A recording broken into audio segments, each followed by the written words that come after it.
Welcome back. आप देख रहे हैं आवाज एंटरप्रेन्योर सीएनबीसी आवाज पर।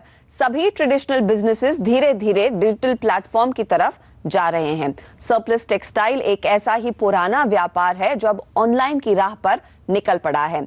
सरप्लस के कारोबारियों की दिक्कतें कम कर रहा है और उन्हें देश भर के सप्लायर से जोड़ रहा है मुंबई का स्टार्टअप एक्स स्टॉक।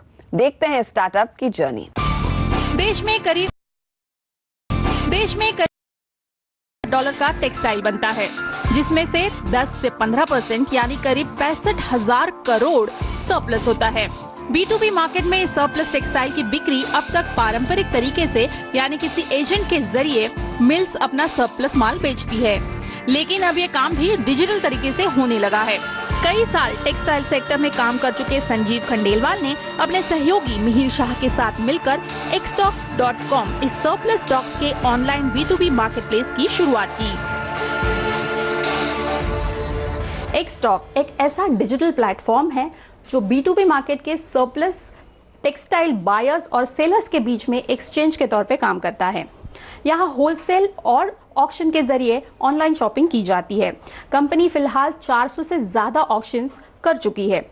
ये स्टार्टअप देश के किसी भी कोने में बैठे हुए बायर के लिए सरप्लस फैब्रिक्स, अपैरल्स, यार्न और होम टेक्सटाइल की शॉपिंग करना आसान बना रहा है।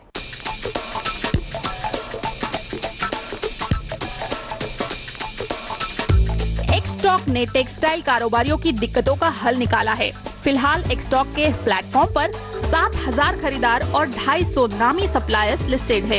इस प्लेटफॉर्म के जरिए प्रोडक्ट की बड़ी रेंज अब खरीदारों को मिलने लगी है। इतने कम समय में 7,000 बायर्स को एक प्लेटफॉर्म पर लाने में xstock का यूजर फ्रेंडली मोबाइल ऐप मददगार साबित रहा है। इससे छोटे से छोटा व्यापारी भी बड़ी आसानी से इस्तेमाल कर सकता है।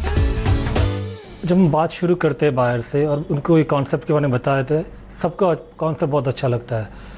एक हेजिटेंसी उन लोगों को होती है कि ऑनलाइन कैसे करेंगे। जब हम उनको मोबाइल के बारे में बताते हैं, सबके पास मोबाइल होता है, सबके पास स्मार्टफोन है, सब व्हाट्सएप यूज़ करते हैं, अब कुछ और ऐप्स यूज़ करते हैं, तो सबको इतना आता है। तो जब हम उनको बताते हैं कि xstock मोबाइल पे है जो ऑनलाइन हो सकता है, वो उनके मोबाइल पे भी हो सकता है, तो उनको बहुत अच्छा लगता है। और हम जब उनको ऐप बताते हैं, उनको डेमो देते हैं और इतना सिंपल यूज़ करने को है कि ऐप के उनको अच्छा लगता है।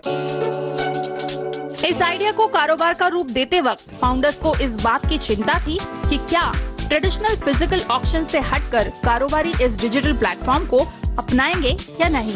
लेकिन बिना देखे प्रोडक्ट खरीदने के रिस्क को कम करने के लिए कंपनी ने सैंपल एक्सप्रेस सर्विस लॉन्च की। इसमें खरीदारों को सैंपल पीसेस भेजने के बाद सौदा पूरा होता है। हालांकि सैंपल एक्सप्रेस सर्विस के बगैर भी कंपनी को ग्राहकों का बढ़िया रिस्पॉन्स मिला। B2B में लोगों को टच एंड फील की कम ज़रूरत है, क्योंकि वो प्रोडक्ट एक बार समझ जाते हैं किसी मिल का, किसी मैन्युफैक्चरिंग फैसिलिटी का और कोई प्रोड्यूसर का, तो वो लोग बड़े कंफर्टेबल हो जाते हैं। और वो आज भी सैंपल सॉर्ट नंबर के नाम से या व्हाट्सएप का फ़ोटो देख के, डिज़ाइन देख के या कोई ब्रोशर देख के ऑर्डर करते हैं, क्योंकि वो लोग को माल मालूम है, उन लोग का बिजनेस है, वो लोग एक्सपर्ट्स हैं। तो एक बार दो बार उन्होंने देख लिया तो वो बड़े कंफर्टेबल हो जाते हैं, कोई दिक्कत नहीं है। कंपनी टेक्सटाइल बायर्स और सेलर्स से एनुअल फीस और ट्रांजैक्शन फीस से रेवेन्यू कमाती है। xstock ने एंजल इन्वेस्टर से फंड जुटाए हैं और इस साल के अंत तक मुनाफा कमाने की उम्मीद है। कंपनी ने देश के 30,000 बायर्स और 3,000 सप्लायर्स को प्लेटफॉर्म पर शामिल करने का लक्ष्य सामने रखा है। xstock ने ऐसा टेक्नोलॉजी प्लेटफॉर्म बनाया है जिस पर भविष्य में टेक्सटाइल सरप्लस के अलावा कई और कमोडिटीज के लिए एक्सचेंज प्लेटफॉर्म के तौर पर चलाया जा सकता है। साथ ही इस मॉडल को विदेशी मार्केट में भी फैलाए जाने की संभावना है। कल्पिता पारकर, मुंबई। इसी के साथ वक्त हो रहा है एक और छोटे से ब्रेक का। आप बने रहिए सीएनबीसी आवाज पर।